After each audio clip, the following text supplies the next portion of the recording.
উপলব্ধি করতে পারছি না। যাই মন্দিরের দিকে গিয়ে দেখি পতিকে দেখা পাই কিনা।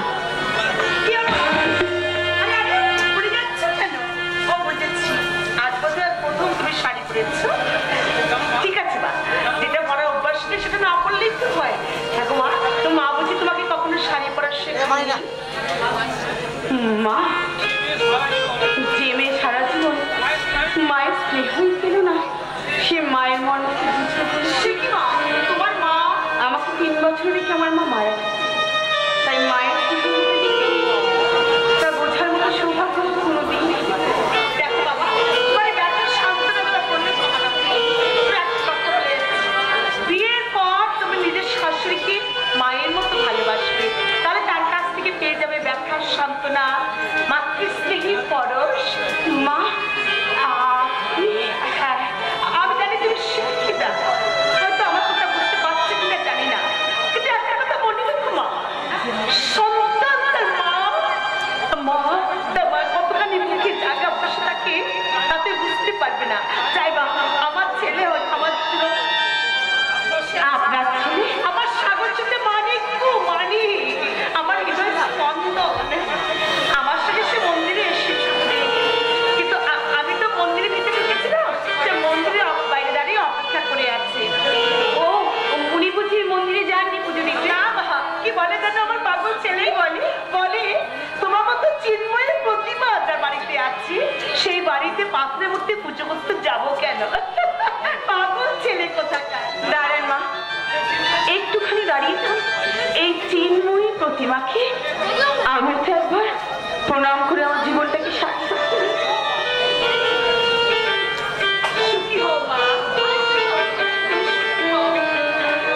আশীর্বাদ করছি তোমার মনের আশা যেন পূর্ণ। মা, লক্ষ্মী মেয়ে হয়ে তুমি সংসারে থেকো, তোমাদের মতো বিয়ে দিয়ে অভাব হবে না। মা, অভাব হবে না। মা,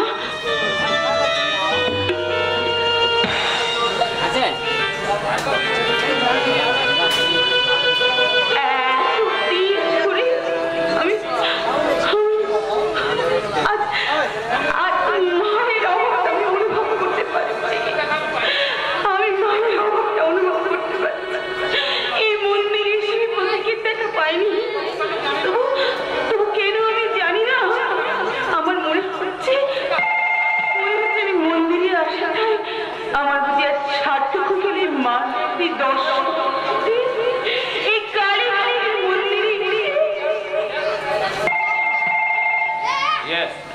হ্যাঁ, আমি কালীঘাট মন্দির প্রাঙ্গণ থেকে বলছি। হ্যাঁ, যত টাকা লাগে আমি দেবো। আমি কোনো চিন্তা করবেন না, কোনো চিন্তা করবেন না। বুঝেছেন? 50,000, 10,000, 1 কোটি, যত লাগে আমি দেবো। আমি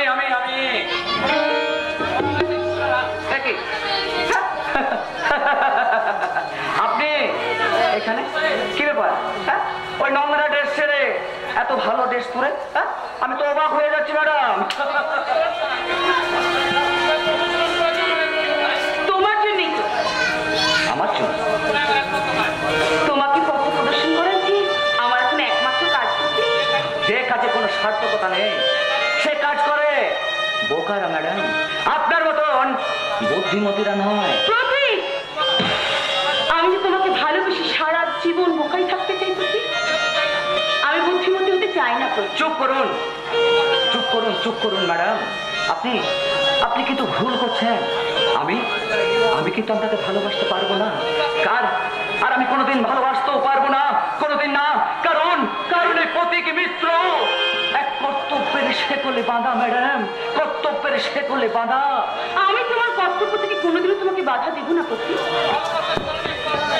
আমি শুধু তোমার ভালোবাসাটাকে একটু আশ্রয় দেবার মতন সাধ্য আজ আমার নেই ম্যাডাম। কেন? হ্যাঁ, সেই সাধ্য আছে শুধু আমার মায়ের। হ্যাঁ, তাই তার আদেশ বলে আমি যাব প্রতীক। যদি দরকার পড়ে আমি তোমার মায়ের পায়ে মাথা ঠুকে রক্তে ভরিয়ে নেব আমার শিক্ষা। তা যদি আপনি পারেন তাহলে প্রতীক মিত্র সেদিন আপনাকে ভালোবাসবে। আপনার এই ভালোবাসা রঙিনের স্বপ্ন দিয়ে আপনার সব স্বপ্নকে একেবারে উজাড় করে দেবে। হ্যাঁ, আর তার আদেশ যদি না পায় তাহলে তাহলে আমি কারণ কারণ আমি যে আমার মা আদেশে আমি জনম